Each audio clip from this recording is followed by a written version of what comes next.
$1.6 billion a year. Now, I don't know about you, but to me, that sounds like a lot of money. In fact, that's how much money hunters and fishermen contribute to wildlife conservation each year through the purchase of hunting and fishing equipment, as well as tags. Today, I will be talking to you about what it has been like being an outdoorsman in the 21st century, as well as the history of the American outdoorsman and the financial impact they have on wildlife conservation and land management. First, I want to talk about the history of the American outdoorsman. Now, when settlers first moved here, one of the first things they did was they made hunting public to everybody. Part of this was because they needed food and resources, but another reason was, at the time, in Europe, hunting was only allowed for those of wealthier, higher status. Now, in their quest for freedom, this is one of the first things that they made available to everybody as part of being free from the European colonies. Another big thing was the fur trade.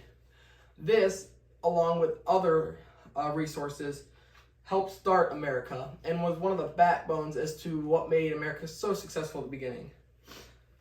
Outdoorsmen such as Davy Crockett, Theodore Roosevelt, and Marty Murray also had a huge impact on wildlife conservation, as they were, as I like to call it, some of the founders of wildlife conservation, but they were also huge outdoorsmen and hunters.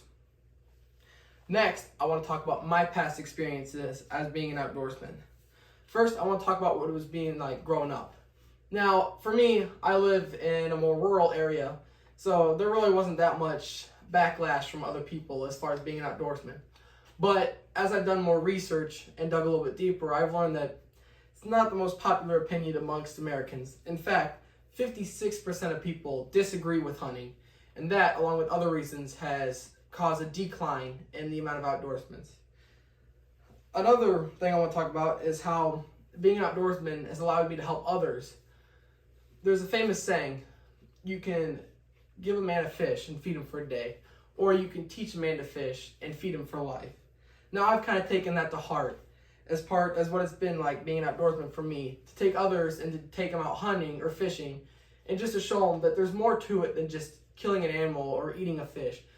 It's a part of us that allows us to kind of grow closer as a group, and it's also affected my hobbies.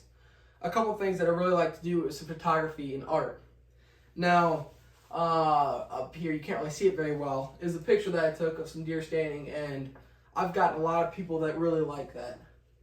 Another thing is wildlife art. I really enjoy art, and here's a piece that I did of a crappie. And I've had the opportunity of taking my hobbies like these and selling them to people to help generate money to create better land management here on my property. Next thing I want to talk about is the financial impact that American outdoorsmen have on both land management and wildlife conservation. One of the biggest things is how much tax generates through goods such as hunting and fishing equipment. It generates approximately $371 million a year. Another big thing is funds, which generate approximately $440 million. And not only that, but non-hunters as well as hunters can also donate to different wildlife organizations to help increase that amount that wildlife conservationists have to help maintain the land management around us. Next thing I want to talk about is the effect that wildlife organizations and outdoorsmen have on land management. Now, to put this in perspective, I want to talk about New Zealand. Now, the special thing about New Zealand is there are no predators on here, and so the only way that they can manage the animal population is through hunting and fishing. Now, a big part of this has helped lead to the success of the number of animals and land resources that hunters have had on New Zealand. Now, going back to America, it isn't the same effect because we do have predators here in America, but it does have similar effects as it did in New Zealand as far as land management. A big thing is, as shared by Rocky Mountain Elk Foundation, is the effect that the outdoorsmen and hunters have had on elk population over the years. It has grown exponentially as what it used to be. In short, I never realized the impact that I, along with so many others, had on wildlife conservation. And also, I didn't realize the effect that it had on my life and those around me. I want to end with saying this. Hunters and fishermen are like the backbone of wildlife conservation. Without them, wildlife conservation would still exist, but be severely crippled. My reason for saying this is not to make everyone an outdoorsman, but to help people realize the effect that outdoorsmen have on wildlife conservation. Thank you.